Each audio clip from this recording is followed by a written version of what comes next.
Vocês viram a teoria da conspiração que o Round Six existiu na vida real? É inspirado no bagulho que existiu? Tem um vídeo aqui do Planeta Novo falando sobre isso. Tem que ver. O Round Six existiu na vida real. Será? Ou é caô brabo?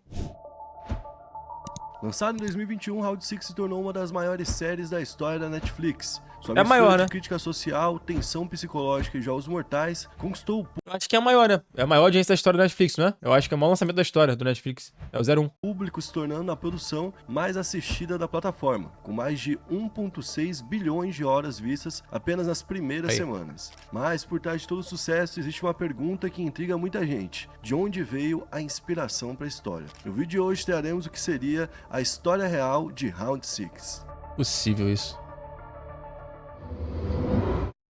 E aí pessoal, beleza? Meu nome é Bruno Fabio, esse daqui é o Planeta Novo e se você não é inscrito no canal, vai se inscrever agora e deixar o seu like para ajudar a gente. No vídeo de hoje, a gente vai falar sobre uma história que tem tudo a ver com Round Six. Não necessariamente é a história que fez o autor criar a série, porém, essa história tem sim muita coisa ali que se parece, fica quase que impossível a gente imaginar que o próprio não tenha lido algo sobre e usado na série, né? Bom, hoje eu estou aqui com o Lucas Cieca e eu quero saber qual que é a meta de likes. Salve Fabio, salve a galera aí que tá assistindo o videozinho aqui. E o Mad Likes, hoje eu quero 15 mil likes. 15 mil Valeu. likes então pro vídeo de hoje e vamos falar então sobre a Brothers Home. Bom, pra quem não sabe o que foi a Brothers Home, era uma espécie de campo de concentração, e aí a gente tem que explicar o que é um campo de concentração, tá? Muita gente fala sobre os campos alemães, né, durante a Segunda Guerra Mundial, como campos de concentração. Eles realmente existiram até determinado momento onde existiu ali a iniciativa final, ou a última medida, né, que foi tomada pelos alemães, que era de exterminar os judeus e outros que estavam presos nos campos de concentração. Um campo de concentração nada mais é do que você concentrar pessoas dentro de um ambiente. Então, quando você, por exemplo, a gente teve isso no Ceará. No Ceará, em certo momento, a gente teve uma seca muito forte,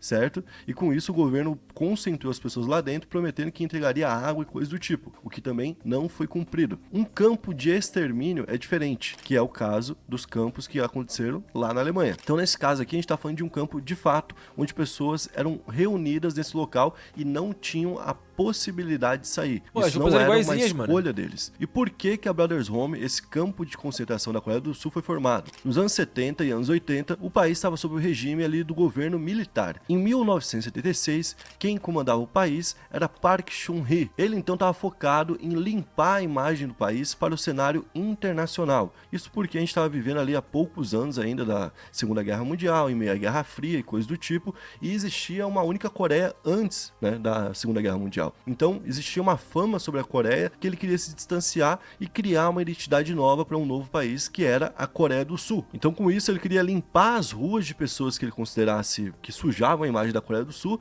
e criou, então, a Brothers Home na cidade de Busan. Em tese, o objetivo era que o local fosse um abrigo para pessoas que não tinham onde morar. Dar moradia, comida, roupa e educação por um ano. E aí a pessoa, depois de essa assistência, né, sairia e voltaria para o mundo. Mas na prática, porém, era basicamente, como a gente falou, um campo de concentração, lugar para onde adultos e crianças eram levados após serem retirados à força das ruas pela polícia. Isso ficou ainda mais claro quando ia chegando perto ali da data dos Jogos Asiáticos, que foi em 1986, e das Olimpíadas em 1988, que aconteceram em Seul, ou seja, né, ia ter muito turista por ali, muitas televisões, muitas coisas do tipo, então eles queriam mostrar uma Coreia do Sul forte, bonita, e não queriam essas pessoas na rua. Só que quando isso aconteceu, acabou dando mais força para que as autoridades retirassem ali as pessoas da rua, mesmo contra o desejo delas. E o que acontecia dentro da Brothers Home? Há relatos de pessoas que eram encontradas bêbadas, ou então não tinham dedicação apropriada, ou apenas estavam trabalhando na rua, como vendedores de bala, engraxates e coisas do tipo, ou seja, a pessoa tinha uma casa, mas trabalhava na rua, em que era E a pega conexão era com Round levada pra Six até Brothers Home. agora? Ou então a pessoa que saía de casa sem uma identidade, era pega na rua e era dada como morador de rua e era levado também para Brothers Home. Ou a pessoa que estava andando bêbada, tinha uma casa, tinha uma vida, tinha um emprego, tinha uma escola, mas também era levado para Brothers Home. Isso também aconteceu inclusive com crianças que eram encontradas andando pelas ruas sem os seus pais ou responsáveis. Então uma criança que voltava sozinha da escola podia ir parar dentro da Brothers Home. Segundo uma investigação feita em 1987, menos de 10% das pessoas que foram presas por lá, que passaram por isso sem a própria vontade, estavam de fato vivendo em situação de rua, ou seja, 90% das pessoas, aliás, um pouco mais de 90% das pessoas, eram pessoas pessoas que tinham onde morar e não se adequavam ao plano original que era da Brothers Home. Dentro da Brothers Home, então, as pessoas ganhavam um número de identificação e uniformes que eram jaquetas azuis, muito parecido com o que acontecia também em Route 6. Elas então eram forçadas a muitas coisas, como por exemplo ficar na mesma posição por longos períodos, e quando não conseguiam, obviamente existia uma punição. Além disso, aconteciam jogos onde toda vez era o mesmo propósito. Uma pessoa ia conseguir vencer, ela ia passar ilesa e todos os demais iam ser torturados. No dia a dia, para se manter nesse local, eles tinham que trabalhar de uma forma escrava. Então existia trabalho escravo dentro da Brothers House. Inclusive, existia trabalho escravo, tortura, violência em todo sentido e também violência sexual. Vamos pegar, por exemplo, o relato de Han Yeon-soo, que em 2016 deu uma entrevista à CNN sobre o que sofreu dentro da Brothers Home. Na época da entrevista, ele estava com 40 anos e contou a experiência que ele sofreu lá dentro quando ele tinha 8 anos. Han e sua irmã de 10 anos foram deixados em uma delegacia pelo pai, o que era um costume comum naquela época na Coreia do Sul, ou seja, o pai precisava fazer tarefas no centro. Não quero levar meus filhos porque vão ficar atrapalhando ali durante essa procura de alguma coisa no centro, vou deixar meus filhos aqui com um policial, quando eu voltar eu pego o dele porque ele é a pessoa mais confiável que eu conheço. Então, a delegacia era uma creche, então, na Coreia do Sul, em certo momento. O pai dele saiu e quando voltou, os filhos já não estavam mais lá, já tinham sido levados para Brothers Home. E a violência começou já no primeiro dia. O Han falou o seguinte: meu rosto estava coberto de sangue, muito inchado. Não consegui comer direito por 3 dias, porque fui espancado violentamente. Mas então um instinto de sobrevivência entrou em ação e comecei a me adaptar. Ou seja, ele entra no local, é espancado e por conta do espancamento ele não consegue comer por 3 dias.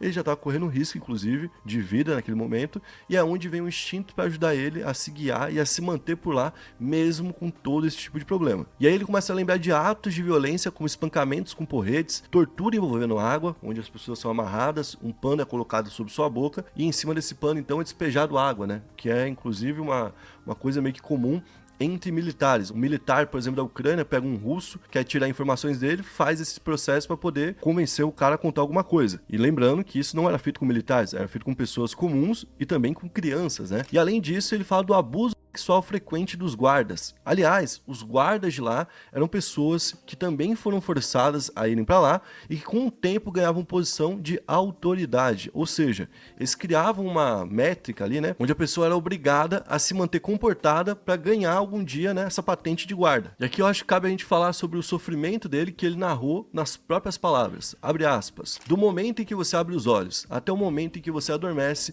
há abuso. Eu sofri hoje, outros sofrerão amanhã. Ele quis dizer, o governo fez isso em algum momento comigo e pode voltar a fazer, até porque, né, a gente já vai falar sobre como o governo vê essa situação. Aliás, sobre ter um amanhã, muitas pessoas não tiveram essa oportunidade e faleceram lá dentro mesmo. Inclusive, ele fala sobre 4 pessoas que ele viu serem espancadas até falecer, onde os guardas perderam a mão e fizeram isso. Depois ele fala um pouco sobre a rotina que eles tinham lá dentro. Nós íamos à igreja no topo de uma montanha uma vez por semana. No topo da montanha havia um cemitério atrás da igreja e havia uma série de sepulturas sem identificação, que obviamente tinham sido desenterradas e cobertas recentemente. Então, por muito tempo, esse local ficou despercebido, ou pelo menos ficou sem ser um assunto oficial, até que em 1986 começaram rumores mais fortes de que pessoas estavam desaparecendo das ruas. E certo dia, o promotor Kim Yong-won foi caçar fazões, que são algumas aves, né, no alto de uma montanha, e de lá ele viu algumas pessoas com roupas surradas que estavam trabalhando do lado de fora, com guardas segurando porretes e observando elas. Ali ele percebeu que existia algum crime acontecendo e foi investigar o caso. Lá no Round 6 a gente tem um policial também que, né, que se propõe fazer isso, que consegue se infiltrar na ilha e tudo mais, e foi basicamente o que ele fez. Ele passou a observar o local, passou a registrar o que estava vendo, e ele então invadiu a Brothers Home junto com detetives, encontrando ali milhares de pessoas detidas contra a vontade. Ele falou o seguinte: era uma unidade de detenção, não uma unidade de assistência social, trancada por dentro e também por fora. Havia uma enfermeira de hospital, onde pacientes que claramente não tinham recebido nenhum tratamento eram trancados. Ou seja, tinha uma ala médica para disfarçar que era um local que tinha esse tipo de suporte, mas na verdade essa ala médica funcionava também como uma outra parte da prisão. E também conta que a investigação que ele fez foi restringida e foi sabotada pelos superiores dele desde o primeiro dia. Segundo Kim, o diretor da Brothers Home, que era o Park In-gil, era um cara muito importante com contatos fortes, e o Kim conta que começou essa investigação ali numa sexta-feira e no domingo já tinha um mandado de prisão contra o parque. Porém, o prefeito de Busan ligou para Kim e disse que ele não poderia prender Park.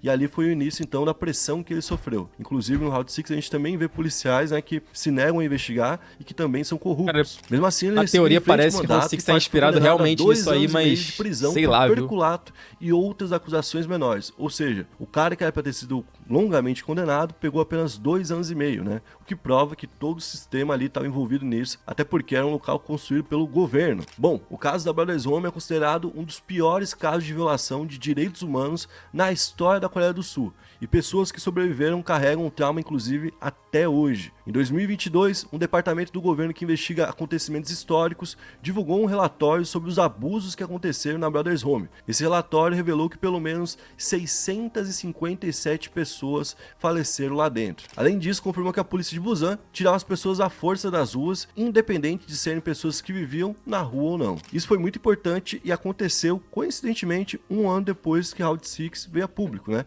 Muitos anos depois do caso, mas um ano depois que Round 6 se tornou público. Foi a primeira vez que o antigo governo militar do país foi apontado oficialmente como responsável pelos acontecimentos da Brothers Home, ou seja, essa história realmente existiu, está reconhecida oficialmente e não tem nada de boato. Sobre ser uma inspiração para Round 6, o criador da série, Hwang Do-young, nunca mencionou isso. Ele disse que na verdade a série foi inspirada por desenhos, animações japonesas e outro tipo de programas que brincavam com jogos de sobrevivência. E queria mencionar essa ideia que ele viu em Battle Royale e Liar Game, também com a ideia do capitalismo, como a sociedade capitalista pode fazer com que pessoas percam totalmente ali a sua humanidade, né? Então essa história que tem muitos paralelos ali com Round 6, a ideia é genial da série, o Round 6 que realmente existiu e que no final, inclusive, não tinha ninguém que fosse premiado.